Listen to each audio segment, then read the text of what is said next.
할렐루야. 네, 서로 믿음으로 고백하십니다. 주여 감사합니다. 주여 고맙습니다. 주여 사랑합니다. 주여 행복합니다. 고백한다로 오늘 하루가 그렇게 되시기를 축복합니다. 하루의 첫 시간을 무슨 말로 시작하느냐, 그게 내 머릿속에 탁 하고 박힙니다.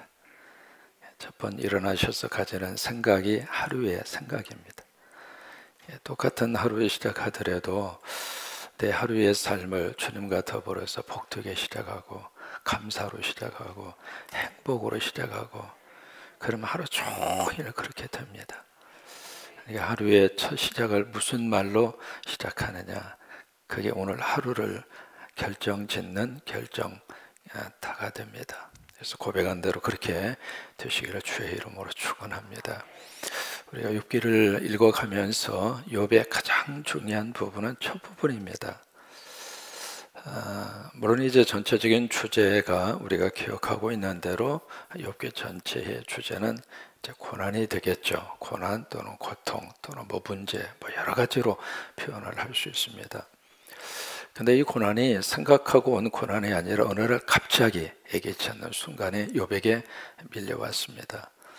근데 이 고난이 한 가지의 고난으로 와서 그친 것이 아니라 마치 쓰나미처럼 한번 파도가 확 하고 밀려와서 쓸어가더니 그 다음에 또 한 번 또 와서 쓸어가고 또 와서 쓸어가고 또 와서 쓸어가고 4번의 엄청난 쓰나미가 욥의 인생 가운데 덮쳐옵니다. 삶에서 우리가 깨닫는 게 있죠. 이게 걱정과 염려가 한 번으로 끝나지 않습니다. 이제 그런 것처럼 이 고난에 대한 문제가 욥의 인생 가운데 아무 예기치 않는 순간에 갑자기 밀려오는데, 한 가지의 고난만 닥쳐도 사람이 견디기 힘든데 4가지의 것이 동시에 터진 겁니다. 그래서 1장에 보시면은 2가지의 고난이 욥에게 닥치게 되죠. 가장 먼저 온 고난은 경제적인 문제였습니다. 가지고 있었던 재산이 한순간에 다 사라져 버리잖아요. 그 다음에 2번째로 밀려온 그 고난은 자식 10명이 떼죽음을 당합니다. 1명도 아니고 10명이 갑작스럽게 자식 10명이 자기 눈앞에서 사라진 겁니다. 그 기가 막힌 현실 속에서 욥은 1장 21절에서 뭐라고 고백하는가, 그게 이 욥기 전체를 끌고 가고 싶은 욥의 신앙의 태도입니다.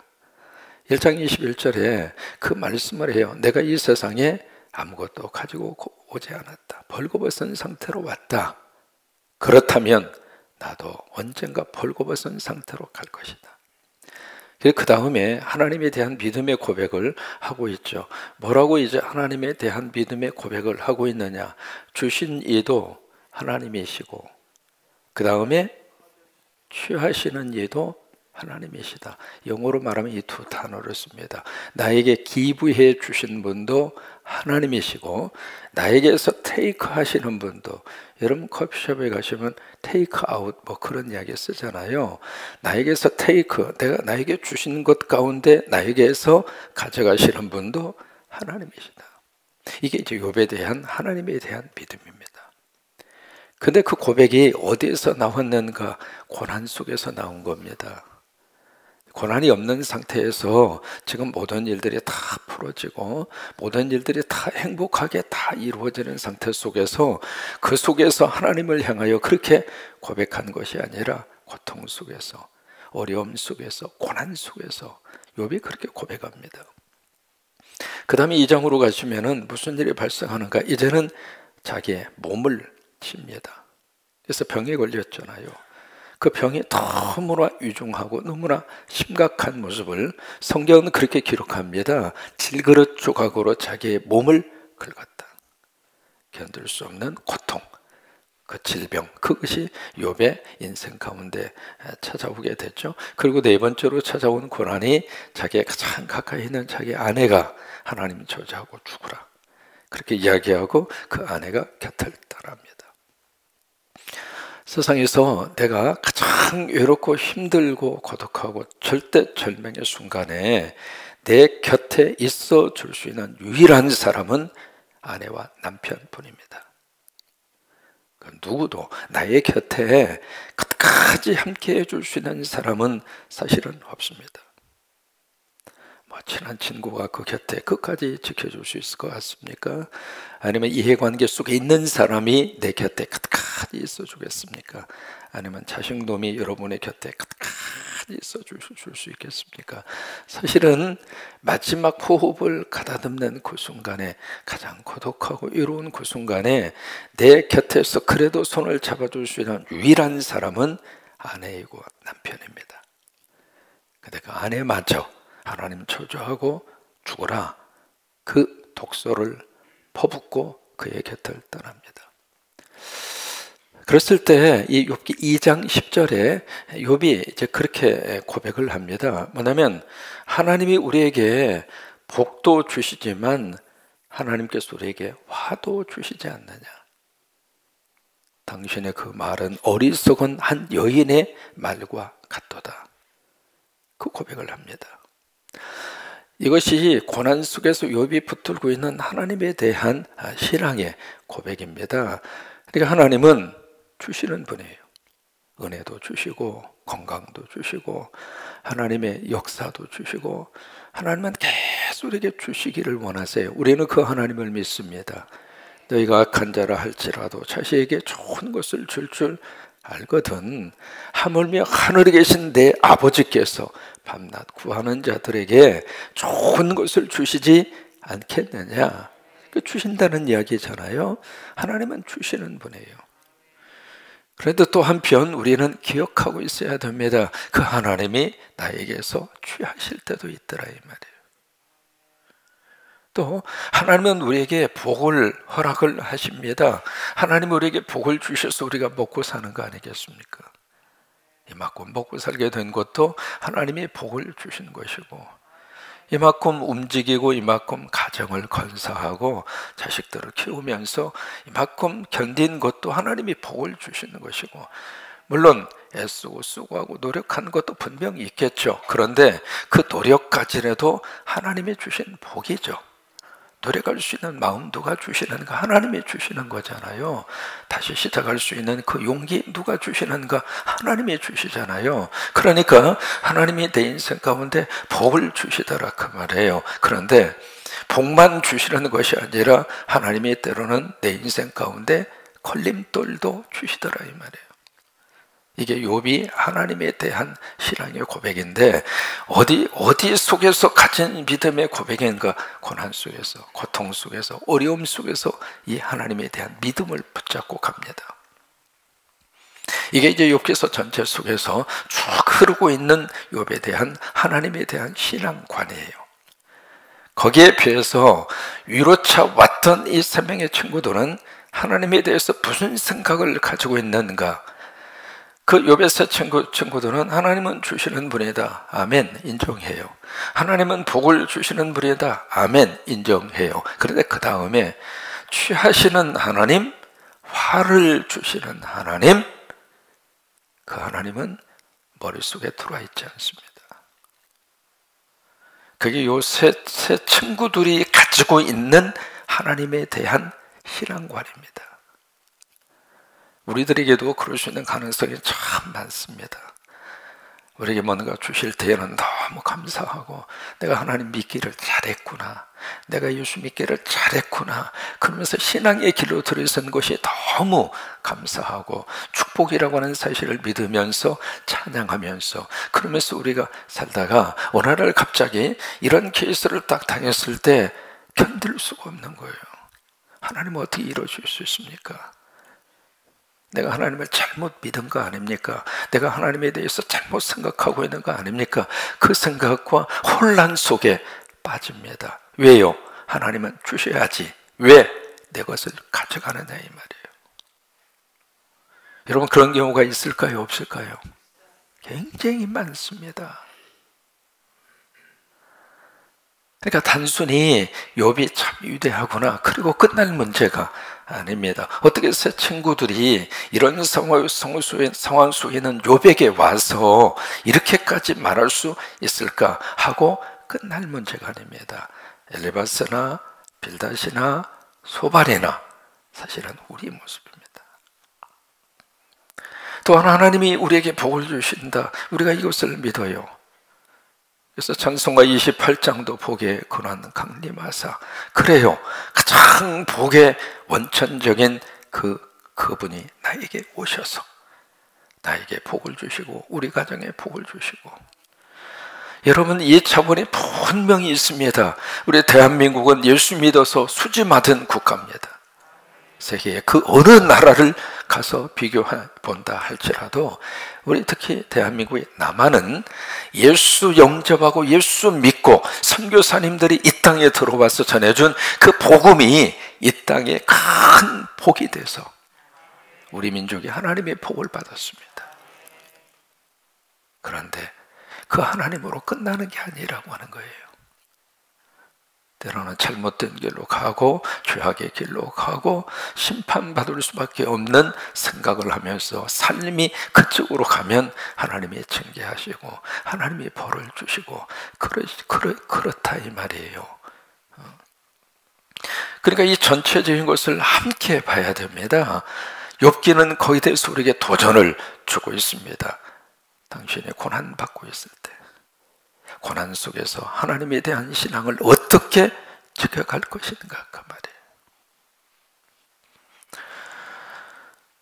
이제 16장에서 이제 그 엘리바스가 15장에서 이야기하잖아요. 16장에서 욥이 대꾸를 합니다.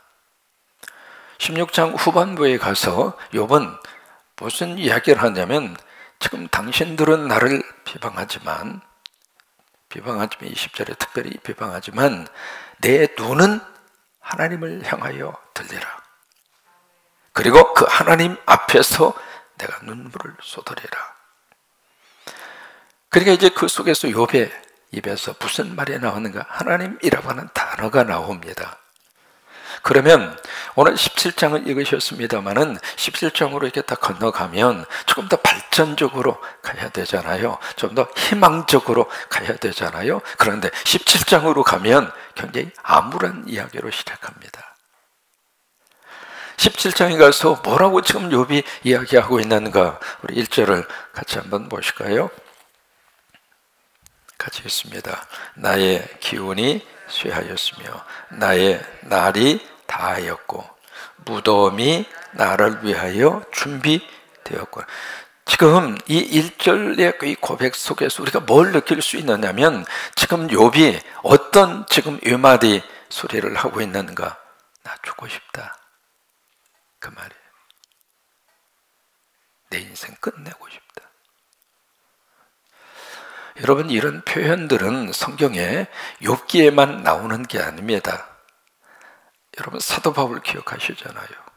사도 바울에 대해서는 우리가 참 여러 가지 위대하고 큰 일을 감당하고 그런 쪽으로만 생각을 하고 있습니다만은, 사도 바울의 어떤 내면의 고백이 성경 속에 묻어납니다. 빌립보서 1장 23절에 사도 바울이 그렇게 고백합니다. 내가 이 둘 사이에 끼었으니, 둘이라고 하는 것은 사느냐 죽느냐 그걸 이야기하거든요. 살림이냐 죽음이냐, 내가 이 둘 사이에 내가 끼었으니 차라리 내가 이 세상을 떠나 그리스도와 함께 있는 것이 나에게는 훨씬 더 좋으니, 그 얘기는 뭐예요? 나 빨리 가고 싶다 이거예요. 나 빨리 이 세상 떠나고 싶다 그거예요. 나 빨리 죽고 싶다 그거 아닙니까? 바울같이 위대한 하나님의 사람도 그런 고백을 하는 거예요. 그러면 우리가 인생을 살면서 이 욥이 고백하고 있는 이 고백처럼 우리도 그런 것을 느낄 때가 있더라 이 말이에요. 차라리 빨리 떠났으면 좋겠다. 차라리 빨리 이 세상 하직했으면 좋겠다. 그런 생각을 매번 하고 사는 것은 아니지만은, 그러나 그런 생각을 하게 하는 어떤 상황과 어떤 현실과 어떤 문제 속에 우리가 부딪힐 때도 있더라 이 말이에요. 그러면 그런 말을 하는 이 욥이 믿음이 없어서, 신앙이 흔들려서, 기도하지 않아서, 새벽 기도 안 해서 욥이 이런 불경건한 말을 한다고 옆에서 막 잘못된 신앙을 가진 사람이라고 손가락질 할 수 있겠는가 그 말이에요. 새 친구들은 손가락질을 하고 있습니다. 내가 아무리 그렇다 할지라도 그런 말을 해서는 안 된다고, 그런 태도를 보여서는 안 된다고 세 명의 친구들은 다 그렇게 지금 윽박을 지르면서 비방을 하고 있습니다만은 욥은 하나님 앞에서 자기의 정직한 감정과 생각을 가감없이 털어놓고 있습니다. 여러분, 이게 참 필요합니다. 사람 앞에서는 절제하셔야 합니다. 심지어 자식이라 할지라도 자식 앞에서는 눈물 보이는 것을 조심하셔야 되고, 자식 앞에서는 부부지간에 싸우는 모습 보이시는 것을 절제하셔야 되고, 자식 앞에서는 그래요. 왜요? 자식 앞에서는 무섭습니다. 왜? 본대로 행하니까. 그래서 꾹꾹 누르면서 그것을 보이지 않으려고 무진 감정 조절을 하고 그렇게 우리가 살아야 되겠죠. 그런데 하나님 앞에서조차 그렇게 할 필요는 없다고 하는 거예요. 하나님 앞에서는 있는 모습대로 보이는 게 좋아요. 욥이 그거예요. 하나님, 나 이제 데려가 주세요. 그렇게 말하는 욥의 그 심중의 그 모습은 바로 뭐냐면, 내가 지금 너무 이 고통이, 내가 짊어지고 있는 현실의 이 고통의 무게감이 나에게 있어서는 너무너무 큽니다. 그러니 나를 여기에서 빨리 끄집어낼 수 있는, 그러니까 그것을 탈피할 수 있는 유일한 방법이, 왜냐하면 욥은 아브라함 시대 사람이거든요. 그럼 아브라함 시대 사람은 율법이 주어지지도 않았잖아요. 부활신앙, 이 부활신앙은 그 훨씬 뒤에 드러난 신앙이잖아요. 그러니까 이 욥의 입장으로서는 이 하나님의 진리의 말씀을 사실은 접촉할 수 있는 기회가 그렇게 많지 않았다고 하는 거예요. 물론 성령의 은혜를 통해서 뭔가 그 믿음의 세계를 바라보는 마음을 주셨을지 몰라도, 그러니까 이 아브라함 시대에 살았던 사람이기 때문에 하나님의 말씀도 부활도 뭐 그런 내용들에 대해서는 거의 모르잖아요. 욥의 입장으로서는 죽음만이 유일한 이 고난의 탈출구다, 그 생각을 하는 고대 사회 속에서 살았단 말이에요. 그 고백을 하면서, 자, 2절을 보실까요? 2절에 뭐라고 이야기하는가? 나를 조롱하는 자들이 나와 함께 있으므로. 지금 욥을 조롱하는 사람이 누군가? 3명의 친구들입니다. 위로하기 위해서 왔던, 선한 목적으로 왔던 사람들이 이제는 욥을 더 힘들게 합니다. 조롱한다는 표현을 여기서 쓰고 있잖아요. 어떤 사람이 막 지금 고통 속에서 울고 몸부림치고 있는데 그 옆에 와서, 참 꼴 좋다, 얼마나 큰 죄를 지었으면 이런 고통을 당할 수밖에 없었는가, 그러면서 진작부터 내가 알아봤지, 그러면서 옆에서 지금 그 상처 속에다가 좀 소금을 뿌리고 있다 그 말이에요. 친구들이, 그 조롱하는 자들이 나와 함께 있으므로 내 눈이 그들의 충동함을 항상 보는구나. 충동함이라고 하는 것은 적개심입니다. 이 3명의 친구들이 욥을 바라보는 그 눈동자가 적개심에 불이 타서 그것을 내가 보고 있습니다. 그예요. 그 다음에 중요한 게 3절입니다. 3절 말씀을 욥이 하고 싶은 거예요. 3절 함께 있습니다. 청하건대 나에게 담보물을 주소서, 나의 손을 잡아줄 자가 누구리까? 라고 하는 이 3절의 고백입니다. 여기 손을 잡아준다고 하는 것이 법적 용어입니다. 무슨 법적인 용어냐면, 지금 재판이 열리고 있습니다. 그래서 막 한쪽에서 한쪽, 막 그래서 책임 추궁을 하고 죄를 막 지적을 하고 그런 재판적인 분위기 머릿속에 연상을 해볼 수 있죠. 그랬을 때 어느 한 사람이 딱 와서 그 피고석에 앉아서 막 지금 재판을 받고 있는 그 사람에게 와서 손을 잡아준다는 이야기는 내가 이 사람의 증인이 되겠습니다 그 말이에요. 이 사람은 죄가 없습니다. 이 사람은 그런 짓을 할 사람이 아닙니다. 당신들이 뭔가 지금 잘못 판단하고 있습니다. 이 사람은 무죄합니다. 이 사람은 절대적으로 그런 상황을 속에서 허위를 저지를 사람이 아닙니다. 그렇게 하면서 증인으로 딱 와서 그 사람의 증인이 되어주는 사람이 누구냐면 손을 잡아주는 사람. 근데 그렇게 해서 손을 잡아주는데 지금 이 욥은 나에게 그렇게 증인이 되어서 손을 잡아줄 사람이 누구인가? 사실 친구들이 와서 손을 잡아줄 줄 알았어요. 친구들만은 욥을 이해하고 욥을 받아주고 끌어안아줄 줄 알았어. 근데 이 세 명의 친구들이 욥에게 그런 위로자가 되지를 못했습니다. 그래서 욥의 입장으로서는 누구도 지금 욥의 손을 잡아줄 사람이 없는 거예요. 그래서 하나님, 누가 나의 담보물이 되고 나의 손을 잡아줄 수 있습니까? 근데 손을 잡아줘서 내가 이 사람의 무죄라고 하는 것을 내가 증언을 하고 내가 증인이 돼서 이 사람을 보호하겠습니다 하고 딱 나타났는데 그 다음에 말로 안 되잖아요. 그래서 그 다음에 필요한 것이 담보물입니다. 그 담보물을 딱 걸고 내가 이것을 다 걸고서라도 이 사람이 그런 범죄를 행하지 않았다고 하는 것을 내가 증언하겠습니다. 그때 내거는 것이 담보물입니다. 욥은 하나님 앞에서 지금 절규하고 있습니다. 하나님, 나의 담보물이 되어 주옵소서. 나의 손을 잡아줄 자가 누구입니까? 그러면 지금 이 욥의 고백 속에 욥의 그 가장 중요한 욥의 심중을 이해하고 욥의 그 고민을 받아주면서 욥의 손을 잡아줄 사람이 누구일까? 우리는 알고 있죠. 욥에게 있어서 누구일까요? 하나님이었습니다. 그 하나님이 욥의 인생의 담보물이었습니다. 그 누구도 욥에게 위로자가 될 수가 없었고 그 어떤 사람도 욥에게 힘이 되지 못했습니다.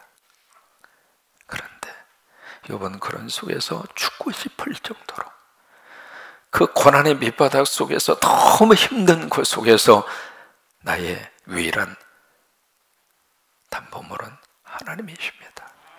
하나님이 내 인생의 담보물이 되어주셔서 그게 이제 욥의 신앙의 고백의 한 단면을 우리에게 보여줍니다. 이게 신약 성경으로 오면은 히브리서 7장 22절 말씀에 그 고백을 합니다.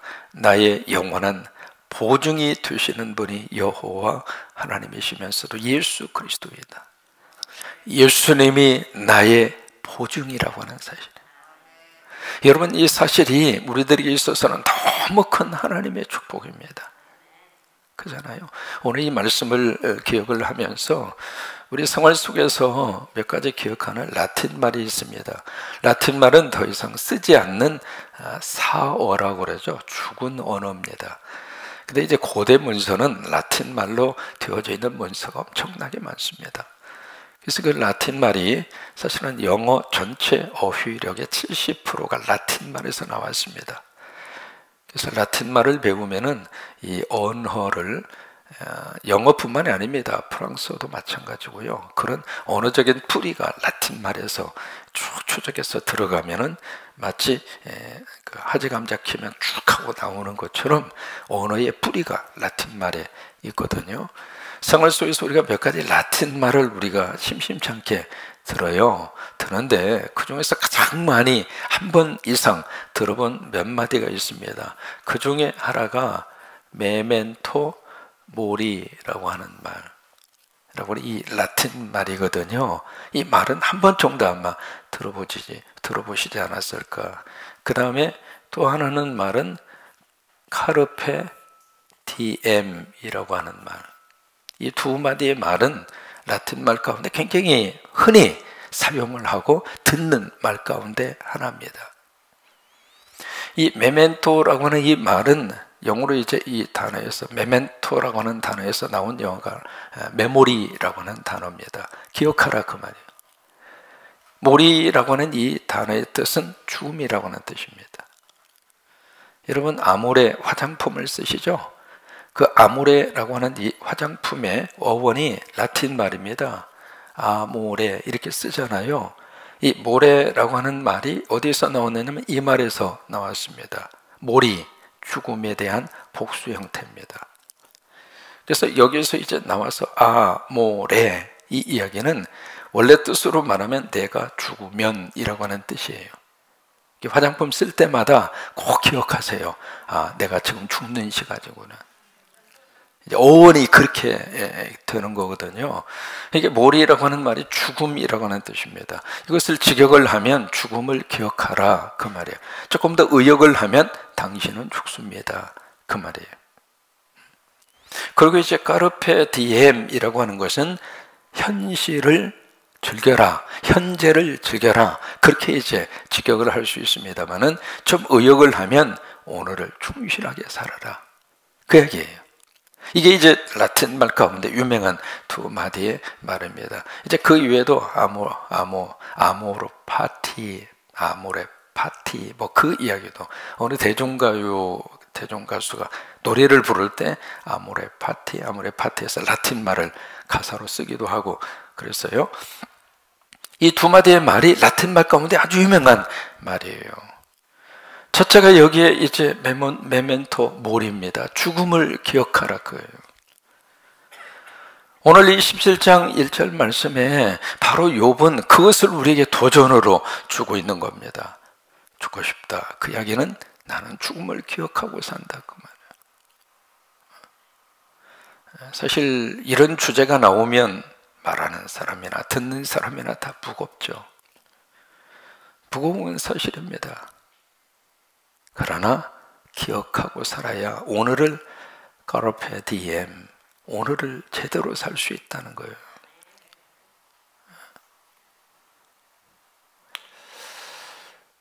평생 직장생활하는 사람이 은퇴를 하면서 내가 은퇴할 줄을 몰랐다, 그렇게 생각한다면 그 사람은 잘못 산 거죠. 어차피 은퇴 날짜가 있는데 내가 은퇴를 몰랐다? 그것은 말이 안 되는 거잖아요. 저 같은 경우 이제 앞으로 남아있는 목회가 얼마다, 그걸 모르고 목회를 한다?